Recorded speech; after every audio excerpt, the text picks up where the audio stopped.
have before us the opportunity to forge for ourselves and for future generations a new world order, a world where the rule of law, not the law of the jungle, governs the conduct of nations.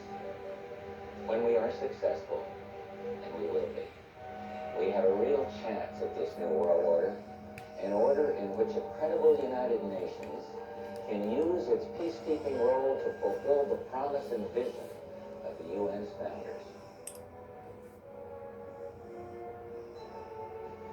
When we are successful, and we will be, we have a real chance at this new world order, an order in which a credible United Nations can use its peacekeeping role to fulfill the promise and vision of the UN's founders.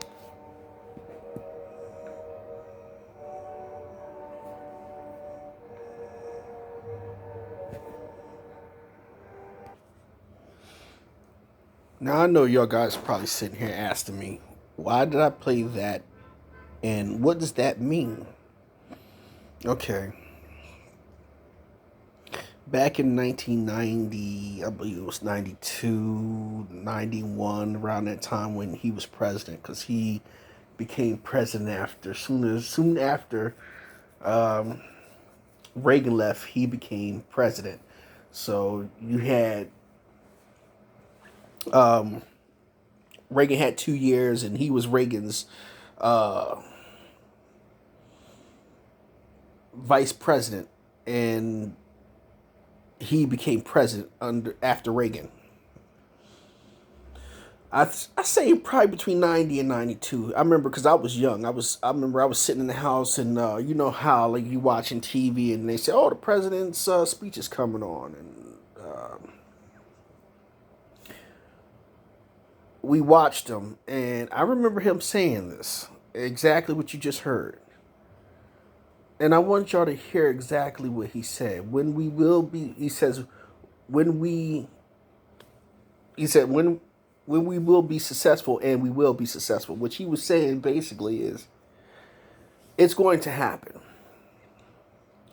And it's nothing that no one's going to be able to do about it. People, we are there. We are here. Because if this so-called pandemic was a test run, it wouldn't be as it is now. It probably would have went off like 2 months, 2.5 months, and because remember our economy. I ain't gonna say our economy, but the economy of the globe runs off of people working and doing what they must do and going to work and taking care of their children and everything.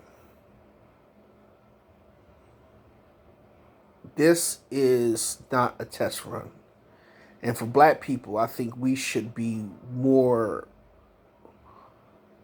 at alert than any other culture, because from now they're saying that we're disproportionately the most people to have it. Which, if you've seen the scales, the graphs. Excuse me. If you see the graphs, then you would know deep down inside it's not true. But we're going to get to that too. So this is the Battle Blast. If y'all tuning in, I'm about to take you on a journey real quick, and it might be a little lengthy, but just hang on and go with me. So this is Battle Blast. We're about to blast off into this piece. Possible that these receptors that we're talking about, we may be white males, may actually be more susceptible to this than any other ethnicity or sex. So if the Chinese knew this, they could have done this. Leak it out into the population first in China. It would spread around the world. When we start getting sick in the Western world, they would be starting to get better, and it will allow them to institute their 2025 plan, which is the control of the first island chains. And thinking that the United States would be sick, they wouldn't be able to fight a Pacific battle. it's possible that these receptors that we're talking about, we may be white males may actually be more susceptible to this than any other ethnicity or sex. So if the Chinese knew this, they could have done this, leak it out.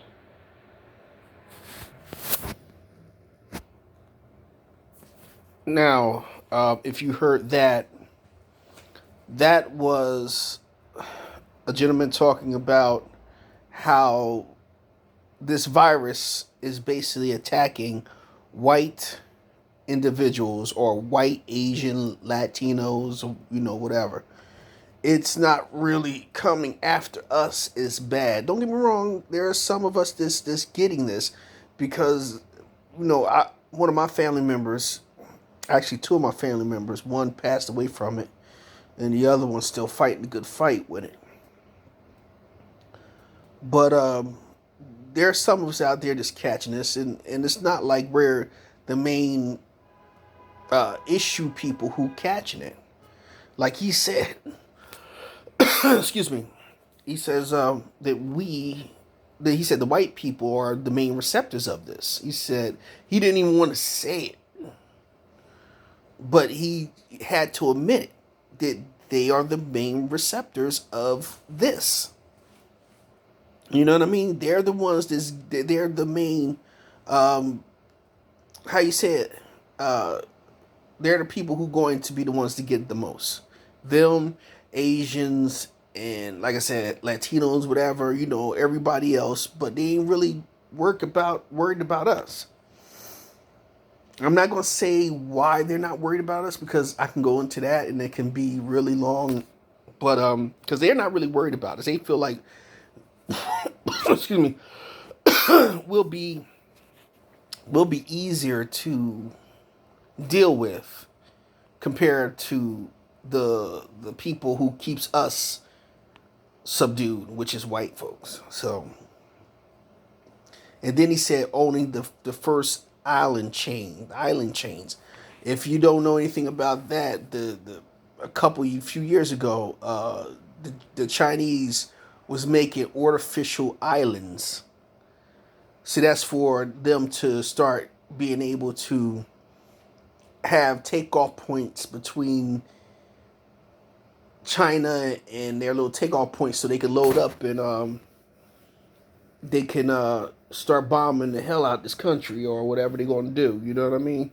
So don't take it as not being truth. These people are very cunning, and I'm not a big fan of them. I'm not a big fan of the white supremacists. But hey, this is their fight. I couldn't give a shit. Only thing I'm telling you, black people, is to look at this and wake up. Because, like I said, they're trying to put this on us. There was, and I'm lucky I didn't make this video I didn't make the video when I wanted to make it. I'm lucky for some apparent reason I passed on making it. Now I'm making it now. There's black Africans over in China right now. Some of them are students, some do business over there, business owners. They do business with them because Africa has made some type of business proposition with those individuals. And now that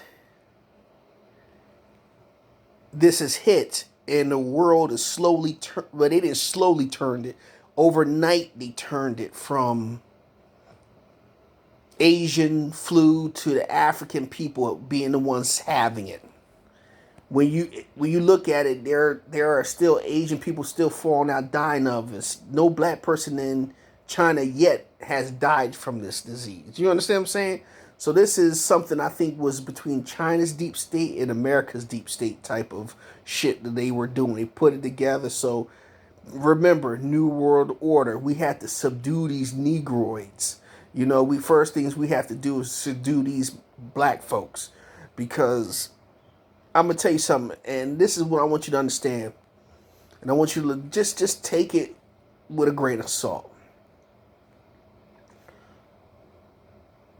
Trump puts tariffs on China. China said we're going to get them back. So what we're going to do, we're going to put this COVID shit out, and we're going to go ahead on and put our minions or our how you say it?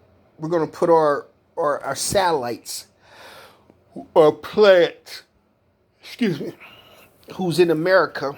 We're going to take those individuals and we're going to send them out. We're going to call them home first. We're gonna make sure they're inoculated, or we're gonna get them inoculated with it, and we're gonna send them back to America and get them sick. And when it seems like it's getting out of control on our side, we'll lighten up the load and by giving people the medication and keeping other people alive. And that's one of the things I was thinking. Like, they're using that, like, hey, Trump turned around and put tariffs on us, so we're going to turn around and we're going to put this on you motherfuckers for shitting on us the way you shitting on us. They're vengeful people. Everybody's a vengeful person, but these people are very vengeful, and America has done so much to a lot of people that now it's like they're just coming after America, and they don't care who they get. Because they look at us as well as the enemy as they look at the white man. But for some apparent reason, like I said, I guess they really wasn't worried about us too much. But the thing is, they have put this out there right after Trump, like a couple months after Trump. What has been almost a year almost when he put tariffs on them. So now they put that out. And now a couple weeks later, they threw it off on us, off of them and onto us. Oh, well, we the culprits of having this. The black people are the Negroids. They're the ones that has this. They're the ones with the corner on this disease. Now you got all these black people over in China. They're homeless. They can't fly out because there's no flights going nowhere. And oh well, it's like they're stuck now. They don't want to rent nothing to nobody. They're kicking them out their houses. They got them out on the street. Pretty soon they're going to have a mob and they're going to kill them people. Like I said, watch what I'm saying. These people, they already showing their hand. And these are the same assholes that's over there in Africa raping Africa as we speak. And with these sorry ass African leaders who allowed these people to come in. I remember back in 2009 or I believe it was like 2009 or 2010. I got up one morning and I was watching the BBC News, and the BBC News showed a whole bunch of Asian men marrying black women. It actually raised my antennas for a while. My name is Sandra. Sandra's from Cameroon, but her son is Chinese because he was born here. Both appear a lot these days on a popular Chinese social media network. Marriage between a Chinese man and an African woman is still a curiosity here. So she and her husband decided to stream their day-to-day lives. Fans send virtual gifts, which represent money. I adore China. Everyone is envious of me. Everyone likes to see me happy. Everyone likes to see me dancing. They like me. They're all my friends. I'm missing nothing. Sandra and Zhou Xiangshun married a year ago after returning to his village near Dandong in northeast China. Life can be harsh here, especially in winter when the temperature drops to -20. In Cameroon, it's hot and humid most days. Given the tiny kisses and hearts flashing on the screens of their smartphones, symbols for virtual gifts, it's going to be a profitable day. In a good month, they can make $1,000. China's economic courtship of Africa began 20 years ago. One of the consequences of that relationship, a new generation of mixed-race children. 40 years ago, it was all but impossible for a foreign man or woman to live in China, let alone marry a Chinese. But today, marriages like this are no longer exceptional. Marrying a foreigner is no longer regarded as marrying down in the way, perhaps, that it once was here. Nowadays, there are more and more international marriages in China. Even some of my friends also marry foreigners. Chinese have become more accepting of intermarriage. To begin with, though, Zhou's mother was not so accepting. How can Chinese marry a black woman? She can leave at any time. That's why at the beginning, both my husband and I say no to this marriage. Sandra's had more success making friends on social media, having now mastered enough Mandarin to thank them in song. Adrian Brown, Al Jazeera, in northeast China. I have to show y'all this shit. It's a shame this phone won't fucking zero in real quick. Oh my god, you gotta see this Asian dude. He got this Nairobi shit on with a cowboy hat on. He looks a hot fucking mess, and this is a fucking joke. I'm sorry. If somebody know how to be able to switch this shit so I can show it on the computer instead of doing this through my phone, please help me. Because I really want to make things a little bit better than what it is. But as you can see, these people are very